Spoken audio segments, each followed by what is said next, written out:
baby's gonna have to wait outside. But he's the perfect shade of tropical toddler. Yes, but... One thing that I will always, forever, under every circumstance, always hate is the freak-offs of Spongebob. And you may be a bit confused when I say this, and I completely understand. I mean, Spongebob, isn't it a kids show? Why are they getting freaky in Spongebob? And I'm not trying to be some woke hippie with blue hair, but as a kid, I never realized the amount of sexual innuendos and inappropriate shit that was not only in Spongebob, but just in a lot of kids' cartoons. It was truly quite strange. And I'm not saying this is like the next 9/11 and we should be mourning the millions of kids that tuned into SpongeBob every day, but it's just a little bit weird. And even weirder when you start to think about the people that were heading up a lot of these programs. I mean, these people, strange people, quite weird people. Dan Schneider, I'm looking at you. I'm looking at you, mate. As a kid, a very young child, don't tell Diddy, my parents banned me from watching SpongeBob.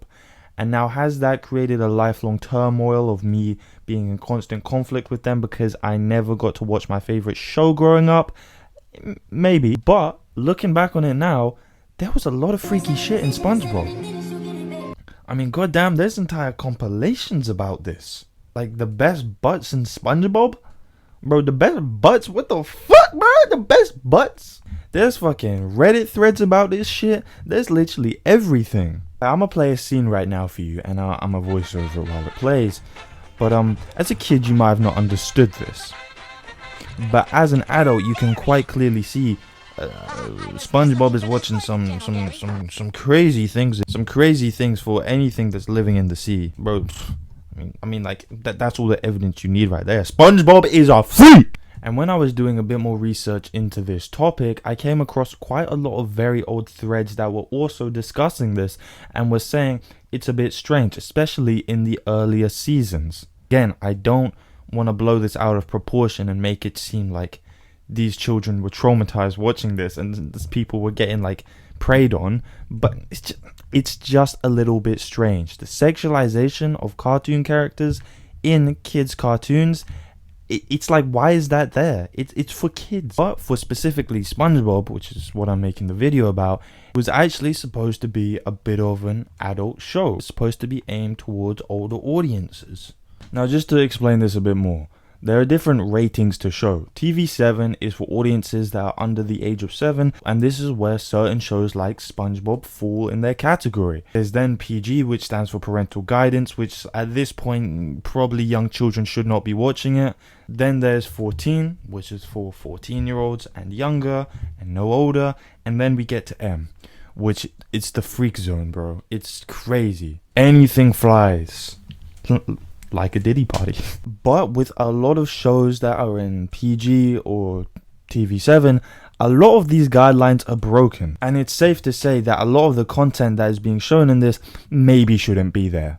Now, as I said before, when I was a kid, a young, innocent child, SpongeBob was taken from me. It was ripped from the grasps of my hands by my parents.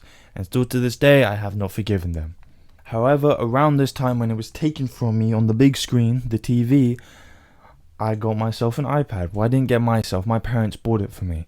And my parents, being the not smartest people in the world when it came to technology, they didn't realize that I could then watch these shows on my iPad. Oh, fuck, did that not age well. My parents didn't put up any restrictions on my iPad, which looking back on it, oh my god, that is the biggest fumble. Because I am definitely for sure mentally scarred from some of the things that I've seen on that 10-year-old iPad. However, there were some restrictions for me as a child, which looking back on it probably were the best things. And one of these restrictions was that when it was nighttime, the iPad had to leave my room and go into the hallway. However, me being the stealthy, covert 7-year-old I was able to sneak out of my room at around 10 p.m, grab the iPad from the hallway, and then run back to my room to watch it. And you may be thinking, wait, won't your parents just realize that the iPad is gone? Yes, I wasn't that fucking stupid. I realized my parents were probably downstairs watching TV and that they would come up soon. So I knew I only had about 20-30 minutes each night on this iPad before they realized, oh, this little fucker's stolen the iPad again. However, in these 20-30 minutes, I came across a lot of discoveries on the internet at a young age, which probably a lot of you viewers also did.